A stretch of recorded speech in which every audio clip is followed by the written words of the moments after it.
مولاي صل وسلم دائما أبدا على حبيبك خير الخلق كلهم مولاي صل وسلم دائما أبدا Ketiga. Berapa poin ini Pak Ustaz? Saya tadi dibisikkan 30 menit. Diawali jam setengah 3, nanti berhenti pada jam 3. Tapi jam di pesantren ini detiknya cepat sekali. Poin yang ketiga adalah at-tajirus saduqul amin, pedagang yang jujur dan amanah. Pedagang jujur, amanah, maka dia nanti di akhirat akan bersama dengan 4, ma'an nabiyyin was-siddiqin was-syuhada was-salihin. Dia akan bersama dengan para nabi, dia akan bersama dengan siddiqin, orang yang jujur dan amanah, dia akan bersama dengan syuhada, orang mati syahid, dia akan bersama dengan orang-orang yang saleh. Mudah-mudahan Haji Hussein bisa keluarga masuk dalam rombongan itu. Sekarang pedagang curang timbangan. Dalam Al-Quran satu surat khusus untuk mereka. Wailul lil mutaffifin alladzina idza iktalu 'alan nasi yastawfun. Mereka kalau mau membeli, mereka bawa timbangan dari rumah. Takaran namanya. Mereka bawa takaran itu dari rumah, mereka pakai untuk membeli. Tapi ketika mereka menjual, mereka amat sangat curang. Maka dalam Islam diajarkan pedagang yang jujur. Tadi dalam kata sambutan apa kata Haji Hussein? Kalau ada pesantren yang bagus, pesantren yang mewah, pesantren yang cantik, itu berarti yang punya karena usahanya banyak. Adapun saya, kata Haji Hussein, usahanya tidak banyak. Dalam hati saya, tidak banyak aja begini apalagi banyak. Itu adalah bahasa tawadhu, bahasa rendah hati. Man tawadhu'a lillah, siapa yang merendahkan dirinya di hadapan Allah, illa rafa'ahullah, maka Allah akan mengangkat derajatnya. Itu janji Allah Subhanahu wa taala. Nah, jadi anak-anak yang di sekolah tahfiz, pondok tahfiz Quran Zamzam, mereka tidak hanya berpikir menghafal Quran, mereka juga dapat dua-duanya. Al-Quran di kepalanya, tapi juga dia mesti berpikir bagaimana menjadi seorang entrepreneur. Mudah-mudahan Haji Hussein meluangkan satu waktu untuk, mungkin mereka terus ngapal Quran pagi, petang, siang, malam, tapi ada diluangkan waktu entah menjelang nanti mau tamat, ajarkan, tularkan juga ilmu-ilmu bisnis ini kepada mereka, sehingga nanti akan ada di seluruh Indonesia ini Zamzam 1, Zamzam 2, Zamzam 3, Zamzam 4, Zamzam 5, yang kesemuanya akan pergi ke Zamzam Tower. Amin. Ini penting Haji Hussein. Kenapa? Karena kalau mereka menjadi kiai penghafal Quran pondok pesantren, tapi mereka juga punya bisnis yang luar biasa, mereka dapat tularan ilmu-ilmu ini, maka mereka akan berwibawa. Pesantren mereka tidak akan bisa ditarik-tarik kepentingan politik, mereka akan disegani, dihormati. Karena manusia sekarang akan hormat pada orang lain. Ada manusia ini yang imanuhum fi a'yunihim, imannya di mata. Dia akan segan sama orang kalau dia lihat mobilnya mewah, kalau dia lihat rumahnya besar, kalau dia lihat batu cincinnya hampir sebesar batu gilingan, kalau dia lihat iman itu di matanya.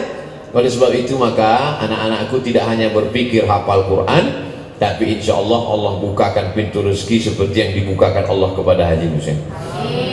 Itu mesti ada dalam kepala semua. Kalau sekarang kalian melihat ada masjid bagus, asrama bagus, lantainya bagus, maka kalian juga berpikir ke depan, ini tidak hanya ditularkan di sini, dan saya pun ceramah ini saya ungkapkan ini supaya ditonton, didengar oleh jamaah dimanapun berada, yang selama ini berpikir bahwa Islam itu miskin, susah, melarat, yang penting akhirat aja, yang penting berzikir, bertaubat. Ternyata mengangkat harkat martabat Islam dengan harta benda. Maka dengan apa? Dengan bisnis yang halal, dengan usaha yang diridhoi Allah. Berangkat pagi dari rumah membuka usaha, langkahkan kaki bismillahi tawakkaltu 'alallah la haula wala quwata illa billah. Yang wajibnya sudah zakat. Zakat sudah selesai. Jangan hanya orang berpikir cuma bayar zakat. Kamu sudah bayar zakat? Sudah Pak Ustaz. Berapa zakat kamu? Tiap tahun saya bayar zakat Pak Ustaz. Berapa? 2,5 kilo Pak Ustaz. Itu zakat fitrah. Zakat malnya, zakat tijarah dagangnya, zakat emas peraknya.